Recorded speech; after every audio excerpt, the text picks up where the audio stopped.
All right, we have some breaking news. Elon Musk has had quite a bad week. And let me just back up for a second.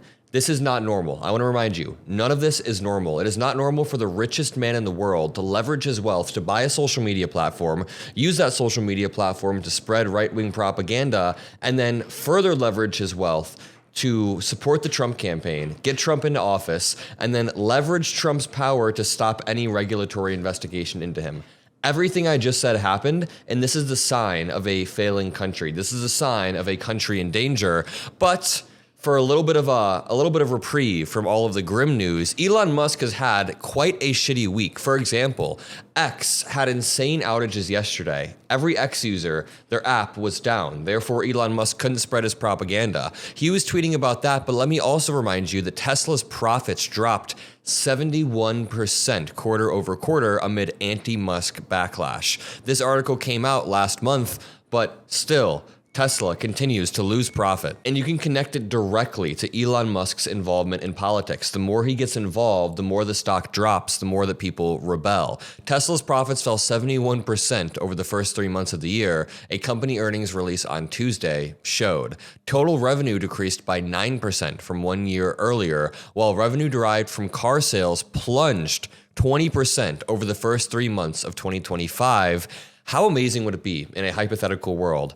And maybe this is just fan fiction at this point, but if Elon Musk's actions actually came around to have insane historical consequences, when we read about Elon Musk in 100 years, I hope that there is a chapter going in to his downfall after his peak in politics. So again, this dude bought his way into politics, ruined American democracy in a few ways by just pushing the boundaries on what kind of corruption is acceptable, what kind of regulatory corruption by like you saying, hey, stop these investigations, we'll fire you. Elon Musk's Doge, I haven't even mentioned that, then went and shuttered multiple key agencies, firing tens of thousands of people. The point is, drop a like and drop some blue hearts if you want to see a history book in 100 years that says Elon Musk, you know, he bought his way into the White House, and then after that, he lost all of his wealth rapidly due to the consequences of his insane political actions. I would love to see that. But to continue with Elon Musk's week,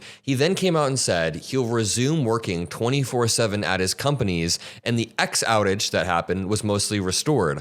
The reason why Elon Musk is scrambling, almost tripping over himself to go work at his companies again, is because the companies are failing. X literally had a power outage yesterday, like a massive outage. Nobody could use the app, which is not a good look for a social media platform that's already in dire condition. And then again, Tesla earnings dropped. Check out this clip of Harry Sisson breaking this down. So get this, Elon Musk is now claiming one of the reasons he's leaving politics is because Donald Trump and the Republicans have messed up the economy so badly that he needs to boost GDP. It's just remarkable. This person said, given the disastrous GOP bill, the only chance the US has is explosive GDP growth. If that doesn't happen in the next 2 to 3 years, we are cooked. Please pass term limits in Congress. A person followed up and saying, I wonder if this is why Elon has somewhat moved away from politics in order to accelerate GDP growth with humanoid robots. If he believes this is the only solution, then this would be his most logical choice. And Elon Musk responded with a bullseye, indicating that this is his motivation, this is why he's doing it, this is why he's getting out of politics. So if we're just following the line of responses here, Musk believes that the bill is so bad that he needs to boost GDP growth in the economy because Trump and the Republicans have messed it up so much. Seems like there's some major rift between the Trump administration and Elon Musk. You know, somebody that's supportive of the Trump administration and everything they're doing with the big, beautiful bill certainly wouldn't be responding this way to criticisms like this. So I don't know, maybe the breakup between Elon Musk and Trump that we've been anticipating is finally here. Very, very well said, but it gets even worse because then Elon Musk posted in response to X having outages, back to spending 24/7 at work and sleeping in conference/server/factory rooms.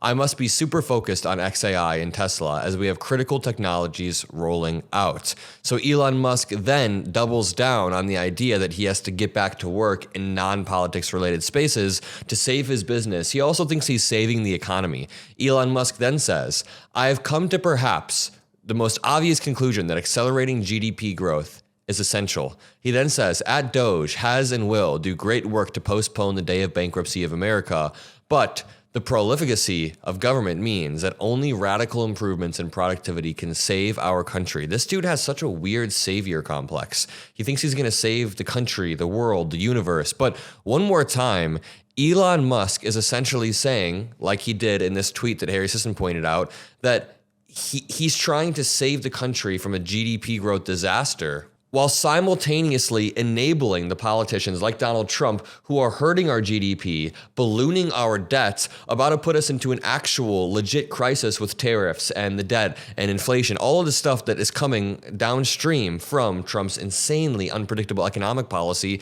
is antithetical to what Elon Musk claims he wants to achieve. He's saying he wants to accelerate GDP growth and that is essential, but almost everything Doge did was the opposite. It was inefficient, it hurt us in the long term, and it was self-serving for Elon Musk. How does shuttering US aid, which saves 0.04% of our budget or something like that, how does shuttering US aid, therefore allowing diseases to spread across the globe, eventually to the USA's doorstep, how does that accelerate GDP growth?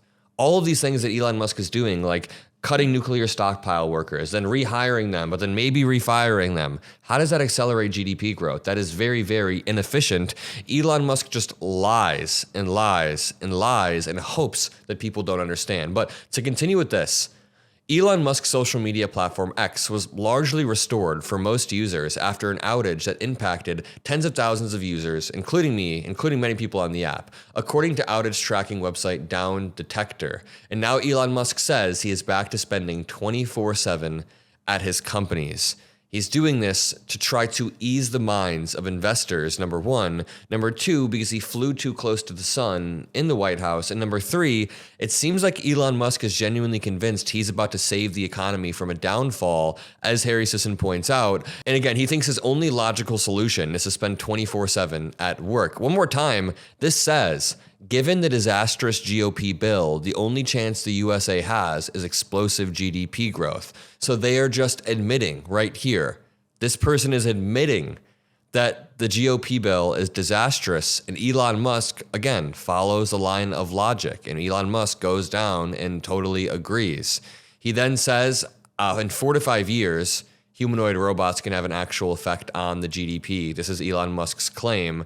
He says robot cars should have a noticeable effect in 1 to 2 years, but he's known for overpromising and under-delivering, as he's done with SpaceX, Tesla, Neuralink, and now Doge.